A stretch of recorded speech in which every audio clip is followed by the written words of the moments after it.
ಇದು ಬರೀ ಸರ್ಕಾರ ಮಾಡತಕ್ಕಂಥ ಜವಾಬ್ದಾರಿ. ನಾನು ನಮ್ಮ ಶಾಲೆ ನಮ್ಮ ಜವಾಬ್ದಾರಿ ಅಂತ ಹೇಳಿ ನಾನು ಶುರು ಮಾಡಿದೆ. ಸಿದ್ದರಾಮಯ್ಯ ಸಾಹೇಬ್ ಇದ್ದಾಗ ಸಿದ್ದರಾಮಯ್ಯ ಸಾಹೇಬ್ ಹೇಳಿದಾಗ ಇದು ಆ ಸಿಸ್ಟಮ್ನೇ, ಬಟ್ ಸಿಮಿಲರ್ ಟು ದಟ್. ನಾವು ಸ್ವಲ್ಪ ಹೇಳಿ ಈಗ ಬರ್ತೇವೆ.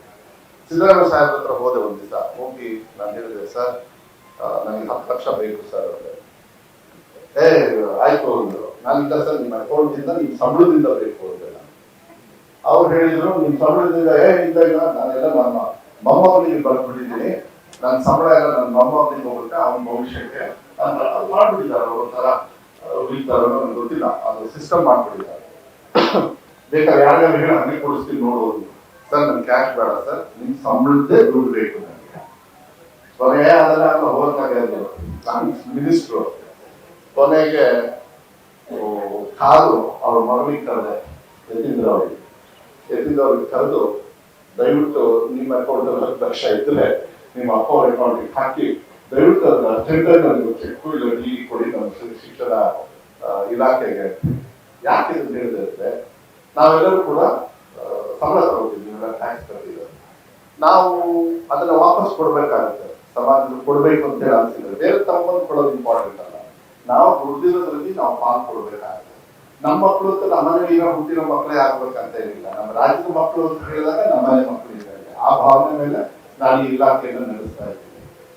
ಅವರಿಂದ 10 ಲಕ್ಷ ತಗೊಂಡು ನಮ್ಮ ಶಾಲೆ ನಮ್ಮ ಜವಾಬ್ದಾರಿ ಅಂದ್ರೆ, ಈಗ ಯಾರೋ ಒಬ್ರು ಮೋಸ್ಟ್ಲಿ ಚೆನ್ನೈಯವರು ಇಲ್ಲ ಓದಿರ್ಬೇಕನ್ನೋ ಗೊತ್ತಿಲ್ಲ, ಅವ್ರು ಎಲ್ಲೆಲ್ಲಿ ಓದಿದ್ದಾರೆ. ಆ ಶಾಲೆಯಲ್ಲಿ ಓದಿದಕ್ಕೆ ನೀವು ಇಷ್ಟು ಮಟ್ಟಕ್ಕೆ ಶಾಸಕರಾಗಿದ್ದೀರಿ.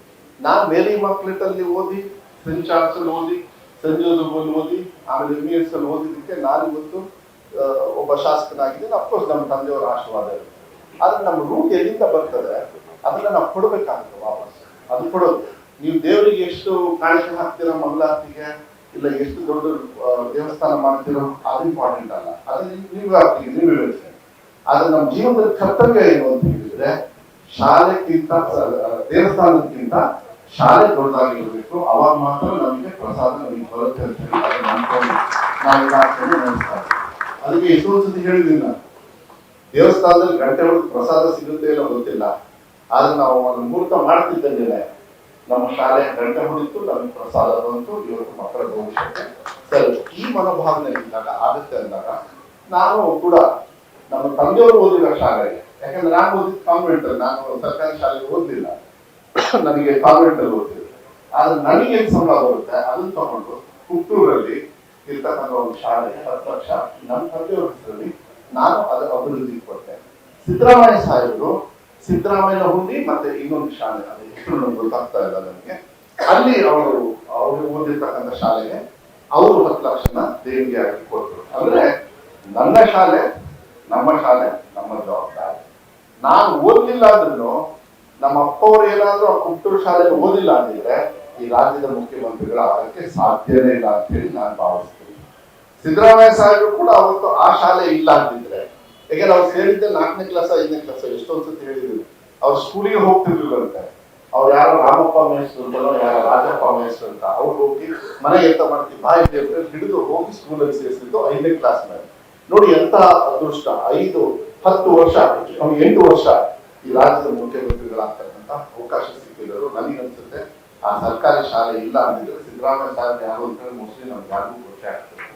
ಅದಕ್ಕೆ ನಾನು ಸರ್ ನಿಮ್ಮ ಜವಾಬ್ದಾರಿ ಇರ್ತದೆ ಅಂತ ಕೊಡಿ. ಈ ಮನೋಭಾವನೆಯನ್ನು ಮಾಡ್ಬೇಕಾದ್ರೆ ನಮ್ಮ ಜವಾಬ್ದಾರಿಯಲ್ಲಿ ಪಕ್ಷಾತೀತವಾಗಿ ಅಲ್ಲಲ್ಲಿ ಶಾಸಕರು ಇರ್ಬೋದು, ಅಲ್ಲಲ್ಲಿ ಯಾರೊಬ್ಬ ಜಿಲ್ಲಾ ಪಂಚಾಯತಿ ಸದಸ್ಯ ಇರ್ಬೋದು, ಯಾರೋ ಒಬ್ಬ ಜಮೀನ್ದಾರ್ ಇರ್ಬೋದು, ಯಾರೋ ಜಮೀನಲ್ಲಿ ಇಟ್ಕೊಂಡು ನಾನು ಇದೆಯಪ್ಪ ನಮ್ಮ ಸ್ಕೂಲ್, ಯಾಕಂದ್ರೆ ನಮ್ಮ ಸರ್ಕಾರಿ ಶಾಲೆ ಅಂದಾಗ ಎಲ್ಲ ಜಮೀನನ್ನ ದಾನ ಮಾಡಿ ತಗೊಂಡಿರೋದು, ಯಾರು ಸರ್ಕಾರ ಕೊಟ್ಟಿರೋದು ಬಹಳ ಕಮ್ಮಿ ಇದಾವೆ, ಬಟ್ ದಾನ ಮಾಡಿರೋದು ಜಾಸ್ತಿ. ಆ ದಾನ ಮಾಡಿರೋದನ್ನ ಮೊನ್ನೆ ಬಿಲ್ ಪಾಸ್ ಮಾಡಿ ಉಳಿಸ್ಕೊಳಕ್ಕೆ ಎಲ್ಲ ಬಿಜೆಪಿ ಅವರು ಎಲ್ಲರೂ ಕೂಡ ನಮ್ಗೆ ಸಹಕಾರ ಮಾಡಿ ಫಸ್ಟ್ ಈ ಕೆಲಸ ಮಾಡ್ತೀವಿ. ನೀವು ಸರ್ಕಾರಿ ಶಾಲೆಗೆ ಯಾರು ದಾನ ಕೊಟ್ಟಿರ್ತಾರೆ ಅದು ವಾಪಸ್ಸು ಸರ್ಕಾರದ ಮಕ್ಕಳಿಗೆ ಹೋಗ್ಬೇಕು ಅಂತೇಳಿ ಮೊನ್ನೆ ಲಾಸ್ಟ್ ಸೆಷನ್ ಅಲ್ಲಿ ಬಿಲ್ ಪಾಸ್ ಆಯ್ತು. ಚೆನ್ನೈಯವರು ತಮ್ಗೆಲ್ಲ ಗೊತ್ತಿಲ್ಲ ಇದರಲ್ಲೂ ಕೂಡ ಇದನ್ನೆಲ್ಲ ಕೂಡ ಮಾಡಿ ಇವತ್ತು ನಾವು 10 ಲಕ್ಷ ಕೊಟ್ಟಿರ್ಬೋದು. ಆದ್ರೆ ಇವತ್ತು ನಮಗೆ ಶಿವಮೊಗ್ಗದಲ್ಲಿ ನಾನು ವಿಜಯ್ ಅವರು ಗೌರಿಬಿದನೂರು ಬೇರೆ ಬೇರೆ ಕಡೆಗೆಲ್ಲ ದೊಡ್ಡ ದೊಡ್ಡ ಶಾಲೆಯನ್ನು ಮಾಡಿದ್ರು. ಅವ್ರು ಬಂದು ಒಂದು ದಿವಸ ನಾನು ಭೇಟಿ ಮಾಡಿದ್ರು. ಇಲ್ಲ ನಾನು ನನ್ನ ಕ್ಷೇತ್ರ ನೀವು ತುಂಬಾ ಚೆನ್ನಾಗಿ ಕೆಲಸ ಮಾಡ್ತೀರಾ, ನಾನು ಅದು ವಿವರಣೆ ಮಾಡೋದಕ್ಕೆ ಹೋಗುದಿಲ್ಲ, ಅದಕ್ಕೆ ನಿಮ್ಮ ಕ್ಷೇತ್ರದಲ್ಲಿ ಶಾಲೆ ಮಾಡಬೇಕು ಇದು ನಡೆದಿತ್ತು. ಅವ್ರು ಬಂದು ಫಸ್ಟ್ ಹೇಳಿದ್ರು ಸ್ವರ್ಗದಲ್ಲಿ ಮಾಡ್ತೀನಿ ಅಂತ ಹೇಳಿ. ಅವ್ರು ಬೇರೆ ಭದ್ರಾವತಿ ಅವ್ರು ಇದ್ದಾರೆ ಸರ್ ಫಸ್ಟ್ ನಿಮ್ಮ ಕ್ಷೇತ್ರದಲ್ಲಿ ಮಾಡಲ್ಲ ಅಂತ. ಅವಾಗ ಎಲ್ಲೋ ನನಗೆ ಅನ್ಸ್ತು ಎಲ್ಲ ನಾನ್ ಮಾಡ್ಕೊಡ್ಲಿ ಅಂತಾರೆ. ಈಗ ನಮ್ಮ ತಂದೆಯವ್ರು ಯಾವಾಗಲೂ ಅದನ್ನು ಯೋಚನೆ ಮಾಡ್ತಾರೆ, ಎಲ್ಲ ನಮ್ಮ ಕ್ಷೇತ್ರ ನಮ್ದು, ನನ್ನ ಹತ್ರ ಇದ್ದ ಅಧಿಕಾರ ಅಲ್ಲ. ಅವ್ರು ಮುಖ್ಯಮಂತ್ರಿಗಳಾಗಿದ್ದು ಇಡೀ ರಾಜ್ಯಕ್ಕೆ, ಸ್ವರ್ಗಕ್ಕಲ್ಲ, ಇಡೀ ರಾಜ್ಯಕ್ಕೆ ಮುಖ್ಯಮಂತ್ರಿ ಆಗಿ. ಈಗ ನಾನು ಒಬ್ಬ ಉಸ್ತುವಾರಿ ಸಚಿವನಾಗಿ ಡಿಸ್ಟ್ರಿಕ್ಟಿಗೆ ಆಗ್ತೇನೆ, ಅವಶ್ಯಕತೆ ಸ್ವರ್ಗದಲ್ಲೂ ಇದೆ, ಇಡೀ ರಾಜ್ಯದಲ್ಲಿ ಇದೆ. ಆದ್ರೆ ಎಲ್ಲೋ ನನ್ನ ಮನಸ್ಸಲ್ಲಿ ಅನ್ಸ್ತು ಇಲ್ಲ ಇದು ಫಸ್ಟ್ ಶಿವಮೊಗ್ಗದಲ್ಲಿ ನಡೀಬೇಕಂತ ಹೇಳಿ. ಆದ್ರೆ ಇವತ್ತು ನಾನು ಅದನ್ನ ಸ್ವರ್ಗದಲ್ಲಿ ಮಾಡಬೇಡಿ ಅಂತ ಹೇಳಲ್ಲ, ಮುಂದೆ ದಯವಿಟ್ಟು ಮಾಡಿ ಅಂತೇಳಿ ಕೈ ಮುಗಿತೀನಿ. ಯಾಕಂದ್ರೆ ನೆಕ್ಸ್ಟ್ ನಿಮ್ಮ ಹೆಜ್ಜೆ ಅಲ್ಲಿಗೆ ಬರ್ಲಿ, ನಿಮ್ಮ ಆಶೀರ್ವಾದ ಇರಲಿ.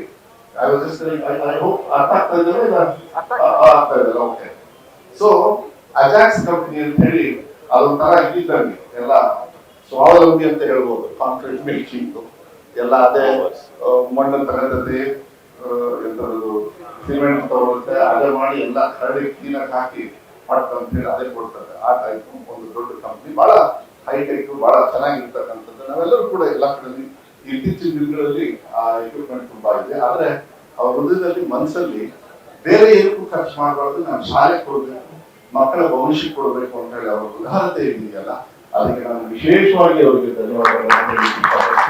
ನಾವೆಲ್ಲ ಮಾತಾಡಿ ಆಮೇಲೆ ಚೆನ್ನೈಯವ್ರಿಗೆ ಹೇಳಿದೆ, ಎಲ್ಲ ಚೆನ್ನೈಯವರು ಇಲ್ಲೇ ಮಾಡೋಣ ಶಿವಮೊಗ್ಗದಲ್ಲಿ ಅಂತ ಹೇಳಿ ಒಂದು ತೀರ್ಮಾನವನ್ನ ಮಾಡಿ ಇವತ್ತು ಸುಮಾರು 12 ಕೋಟಿ ಬರೀ ಒಂದು ಶಾಲೆಗೆ 13.5 ಕೋಟಿ. ಇದರೊಳಗೆ ನನಗೆ ಗೊತ್ತಿರೋ ಪ್ರಕಾರ 13.5 ಕೋಟಿಯಲ್ಲಿ ಕಾಂಟ್ರಾಕ್ಟ್ ಪ್ರಾಫಿಟ್ ಮಾಡೋದಿಲ್ಲ. ಇಲ್ಲೇ ಇದ್ದಾರೆ ಕಾಂಟ್ರಾಕ್ಟ್, ಎಲ್ಲಿದ್ದಾರೆ? ಇಲ್ಲೇ ಇದ್ದಾರೆ. ಯಾಕಂದ್ರೆ ಅವ್ರಿಗೆ ಬೇರೆ ಕೆಲಸ ಕೊಡ್ತಾರೆ ಅವರು. ಸೊ ಅವ್ರು ಮಾಡ್ತಕ್ಕಂಥ ದಾನದ ಕೆಲಸ ಕರೆಕ್ಟ್ ಅಲ್ಲ, ಕರೆಕ್ಟ್. ಈ ಕಾಂಟ್ರಿ ಮಚ್ ಪ್ರಾಫಿಟ್ ಏನಾದಿದ್ರೆ ಅದು ಬಿಟ್ಕೊಟ್ಬಿಡ್ರಿ ಶಿವಮೊಗ್ಗಕ್ಕೆ, ಏನ್ ಪರವಾಗಿಲ್ಲ. ಇಲ್ಲ ಅಲ್ಲ, ಪ್ರಾಫಿಟ್ ಈಗ ಮಾಡಲ್ಲ ಅವ್ರು. ಯಾಕಂದ್ರೆ ಅವ್ರಿಗೆ ಅವ್ರು ಬೇರೆ ಬಿಸ್ನೆಸ್ ಕೊಡ್ತಾರೆ. ಅವ್ರ ಕೆಲಸ ಏನು ಅಂದ್ರೆ ಒಳ್ಳೆ ಚೆನ್ನಾಗಿ ಒಳ್ಳೆ ಕ್ವಾಲಿಟಿ. ಸೊ 13 ಕೋಟಿ ಅಂದ್ರೆ ಹೆಚ್ಚು ಕಮ್ಮಿ ನಮ್ಮ 16 ಕೋಟಿ ಆಗುತ್ತದೆ ಅದು ವ್ಯಾಲ್ಯೂ. ನೀವು ವ್ಯಾಲ್ಯೂಯೇಷನ್ ಮಾಡ್ಬೇಕಾದ್ರೆ, ಯಾಕಂದ್ರೆ ಯಾರು ಒಂದು ಬಿಲ್ಡಿಂಗ್ ಕಾಂಟ್ರಾಕ್ಟ್ ಕೊಟ್ಟಾಗ 10% 15% ಇಟ್ಕೊಂಡೇ ಇಟ್ಕೊಳ್ತಾರೆ, ಯಾಕಂದ್ರೆ ಅದು ಬಿಸ್ನೆಸ್ ರೀತಿಯಲ್ಲ. ಆದ್ರೆ ಇವತ್ತು ಆ ಮನೋಭಾವನೆಯನ್ನು ಇಟ್ಕೊಂಡು ನಾವ್ ಹೇಳ್ಬಿಡ್ತೀವಿ, ಇದ್ರೊಳಗೆ ಯಾರು ದುಡ್ಡು ಖರ್ಚು ಮಾಡ್ತಾರಲ್ಲ ಅದು ನಮ್ಮ ಸರ್ಕಾರಕ್ಕೆ ಬರಲ್ಲ, 1 ಪೈಸೆನೂ ಬರೋದಿಲ್ಲ. ಅವ್ರು ಇವತ್ತು ಸ್ಟಾರ್ಟ್ ಮಾಡಿರೋದು ಇವತ್ತಾಗಲೇ ಯಾವಾಗ ಫಿನಿಶ್ ಮಾಡಬೇಕು, ನೆಕ್ಸ್ಟ್ ಅಕಾಡೆಮಿಕ್ ಇಯರ್ಗೆ ಮಾಡ್ಬೋದಾ ಅದನ್ನಾಗಲೇ ಯೋಚನೆ ಮಾಡ್ತಾ ಇದ್ದಾರೆ. ಆಗ್ಲೇ ಆ ತರ ಯೋಚನೆ ನಿಂತು ಒಳ್ಳೆ ಒಂದು ಸುಸಜ್ಜಿತವಾಗಿರ್ತಕ್ಕಂಥ ನಮ್ಮ ಮಕ್ಕಳ ಭವಿಷ್ಯಕ್ಕೆ, ನಮ್ಮ ಜಿಲ್ಲೆಗೆ ಒಂದು ಮಾದರಿ ಆಗ್ತಕ್ಕಂಥ ಒಂದು ಕರ್ನಾಟಕ ಪಬ್ಲಿಕ್ ಶಾಲೆಗೆ ಅಜಾಕ್ಸ್ ಕಂಪನಿಯವರು ಕೊಡ್ತಕ್ಕಂಥದ್ದು ಬಹಳ ಸಂತೋಷ. ಅದಕ್ಕೆ ಅವರಿಗೆ ವಿಶೇಷವಾಗಿ ನಾವೆಲ್ಲರೂ ಕೂಡ ಒಂದು ಚಪ್ಪಾಳೆ ಗೌರವವನ್ನು ಕೊಡೋಣ. ಅವರ ಸಹಕಾರ